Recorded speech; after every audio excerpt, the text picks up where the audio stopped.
In the headlines, Atiku Abubakar speaks on People's Democratic Party crisis. Terrorists kill policemen, workers abduct 4 Chinese on Niger mining site. Nigeria displays commitment to honor debt obligations, redeems $300 million diaspora bond. And away from Nigeria, 4 Sudanese protesters killed in mass rallies against army rule. Hello and welcome to Trust News Update. I am Ayuba Ilya. Thank you for joining.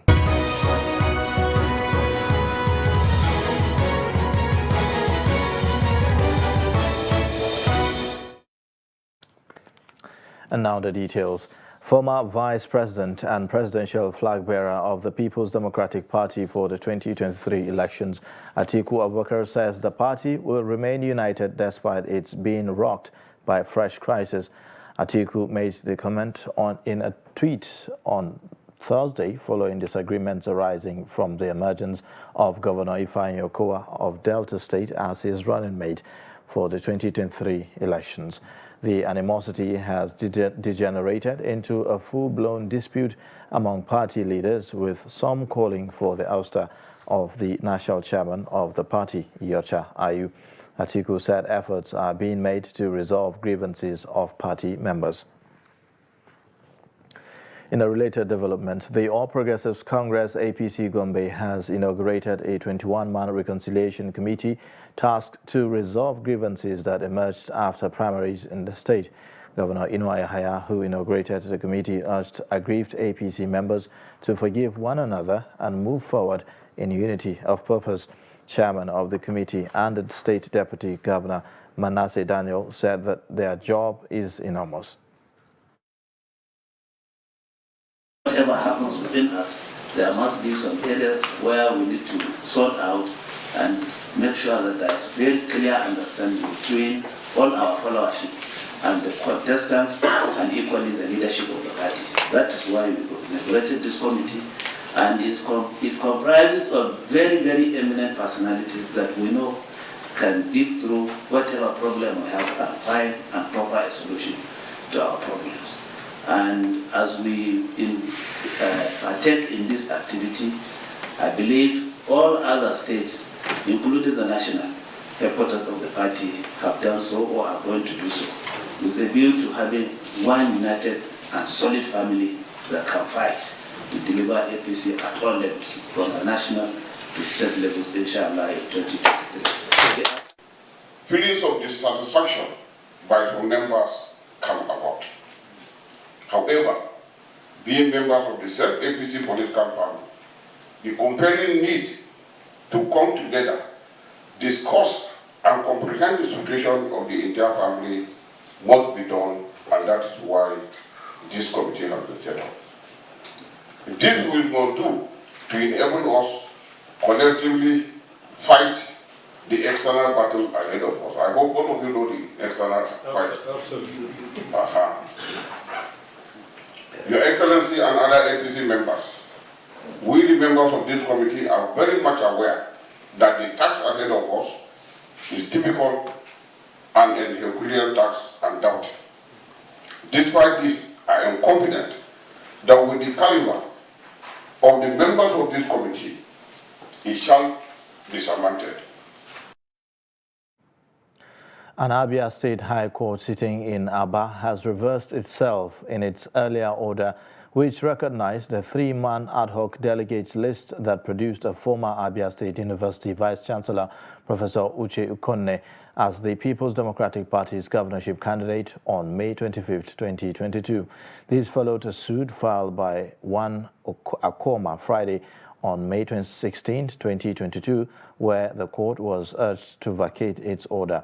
The court, presided over by Justice C.U. Okorafor, said that it erred in law to have granted such an order ab initio, stating that the new National Judicial Council guideline had stripped her of the jurisdiction to entertain such matter. Ikonne, believed to be Governor Okeze Ikpeazu's anointed candidate, emerged after the court had issued an order on May 17, 2022, stating that only the three-man ad hoc delegates list should be used for the purpose of electing the party's governorship candidate. APC governorship candidate in Delta and Deputy Senate President Senator Ovie Omoagege has picked Osai Osanebe as his running mate for the 2023 gubernatorial election.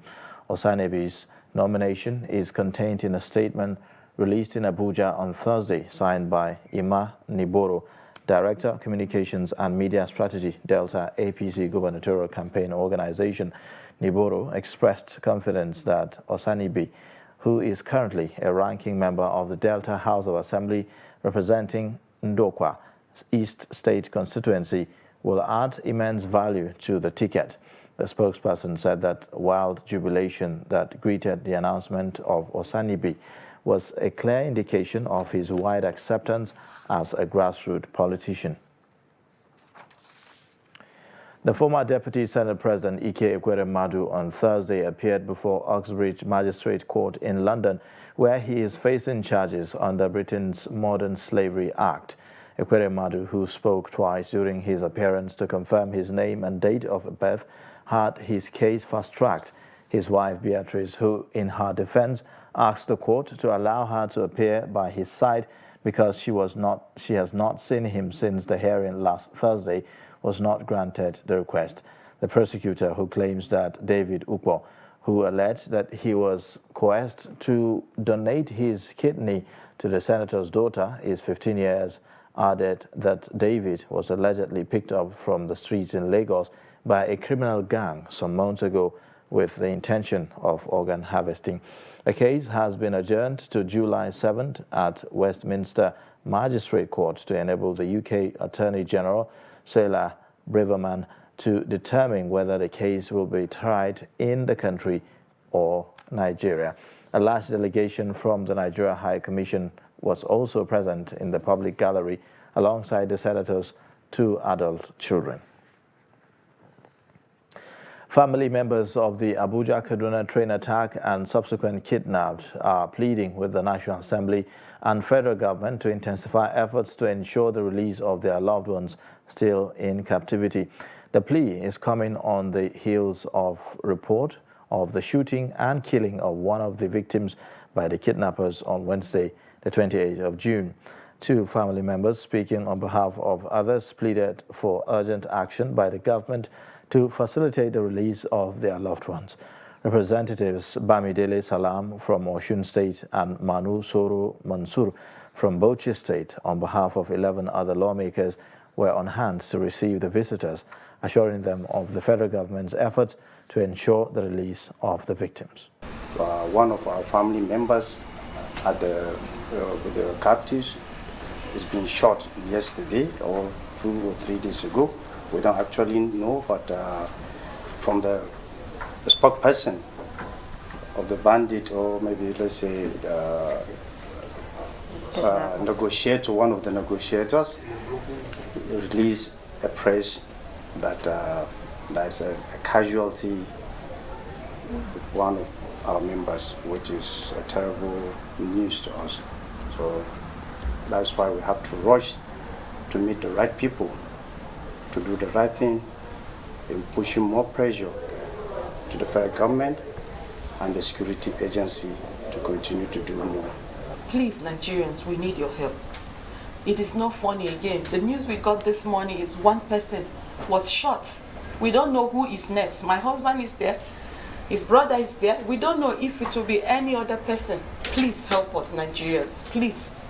We are begging. Please come to our aid. Yesterday, we also initiated contact with two of the persons directly involved with the negotiation. And the purpose of that is to see at what level we can also try to appeal to them to soften the ground with these abductors, so that whatever of their demands government is able to meet, they also will be willing to grant the request of government. So as we are talking to the government, we are also in touch with the negotiators, the middlemen, who are persons who directly talk to these abductors. At least 17 people have been killed and several others severely injured when terrorists attacked a mining site managed by the Chinese nationals at Ajata Aboki in Gurmana ward of Shiruru local government area of Niger State. The State Commissioner for Internal Security and Humanitarian Affairs, Emmanuel Umar, confirmed the attack in a statement on Thursday, but said that the number of casualties were yet to be ascertained. Umar said that the terrorists were engaged by joint security team, resulting in casualties from both sides. The attack was reportedly launched on Wednesday afternoon, during which 7 persons, including mobile policemen guarding the miners and workers, were killed. The attackers, reportedly armed with sophisticated weapons, were said to have arrived in the community around 2 p.m. and headed to the mining site, shooting at anyone on site. Gombe State Governor Inuwa Yahaya vows to take stringent measures to curb incessant accidents along Gombe Bypass Road. The governor ordered for installation of a road barrier to limit traffic of heavy trucks along the Gombe Bypass Road. The report. The governor, who frowned at business owners who used to block the road while operating businesses, said the law will take its course to protect lives and property. And all relevant stakeholders, including road transport owners and the leadership of the drivers and tanker operators, we have decided to go and join hands and put a solution to this. And I'm giving directive. It's a directive. We don't want anybody, whoever comes and settle again on the right of way or anywhere else, will be dealt with ruthlessly, because the law has no eyes. We shall not respect anybody that doesn't want to follow the rules and regulations. That's the only way we can avoid destruction of lives and property. Speaking to newsmen, the State Sector Commander, Federal Road Safety Corps, Theman, vows to ensure compliance to the governor's directives. Very critical motorists. But the directive that they have given is a temporary measure. Pending when more just solutions are provided, in the interim, blocking the road is absolutely enough. Do you expect to see your definitely have to deploy amendments to ensure that we control traffic and to ensure that the time that's been allocated for trailers to pass here is so big. In mid-June, 14 people were reportedly killed while 14 others were injured in 2 separate road crashes in Gombe metropolis. Trust TV reports that accident in Gombe Southern Bypass is very common, which has claimed dozens of lives over the years. From Gombe, Ibrahim Ismail reporting for Trust TV. You're watching the news update on Trust Television. Coming up shortly. Bakers threaten strike as prices of ingredients soar. Details and more coming shortly. Join us again.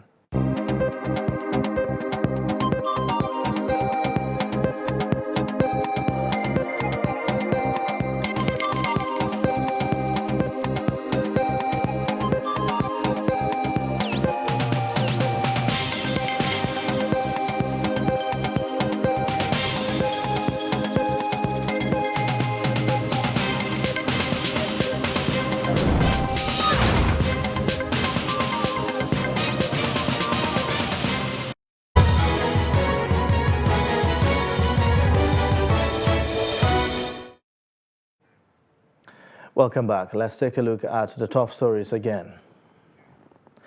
Atiku Abubakar speaks on People's Democratic Party crisis. Terrorists kill policemen, workers abduct 4 Chinese on Niger mining site. And in other news, following the approval for the upgrade of the Federal Medical Center Yola to Modibo Adama University Teaching Hospital by President Muhammadu Buhari, a plethora of activities are underway to ensure a smooth transition. The upgrade is to, among other things, enhance the training of medical students as well as boost healthcare service of the Northeast region. Salis Lawan visited the facility to ascertain the level of preparedness of the management as well as staff. The report. The transition from Federal Medical Center Ayola to Modibo Adama University Teaching Hospital, a big task that requires more hands and more than equipment actualized in order to meet healthcare needs of the area.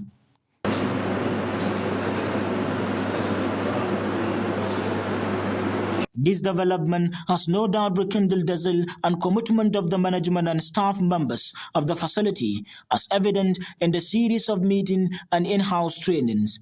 Prepare your budget. This is my year of budget. See, we are going to see. According to Nursing and Midwifery Council of Nigeria, this is what they are. Theme for this workshop, which is part of the upgrading process, is transition to teaching hospital. How prepared are nurses as key stakeholders? Chief Nursing Officer of the facility, Bankoheri Markel, and Umar Ali are the facilitators. Teaching hospital is not a small thing because we must meet the global standard. With a new development like this, we would like to take a decision that at least, even in terms of the manpower training, research and publication, that will be able to now improve on the services. By the time now the service has been improved, you see that more specialty will come in and more skills will improve.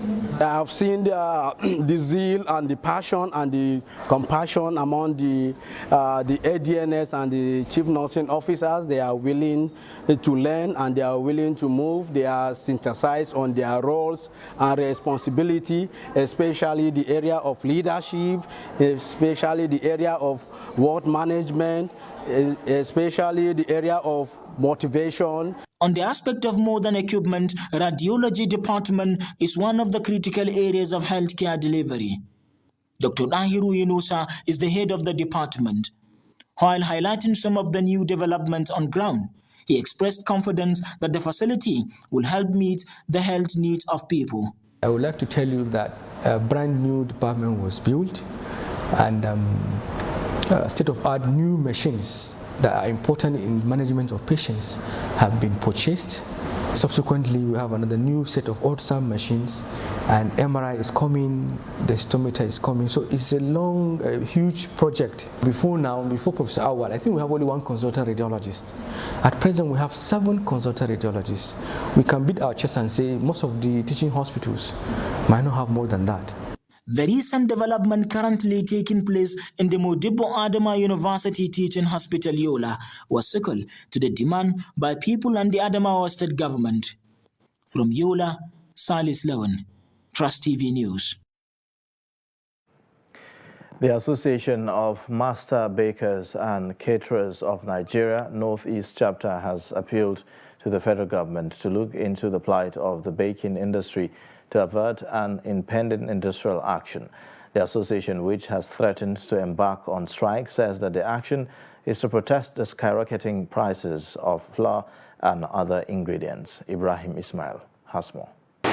This bakery has about 200 employees, but because of the sharp increase in prices of flour, sugar and other ingredients, the chief executive of the company said there is no job security. Muhammad Sani, who is the Northeast chairman of Association of Master Bakers and Caterers of Nigeria, said the atmosphere is not conducive for bakers with a 20% increase in price of flour. He said the industry will witness job losses if nothing is done to regulate the prices. Price of flour now ranges between 25,000 and 27,500 naira. Same with other ingredients. Butter that cost 6,000 naira in 2020 now goes for almost 20,000 naira.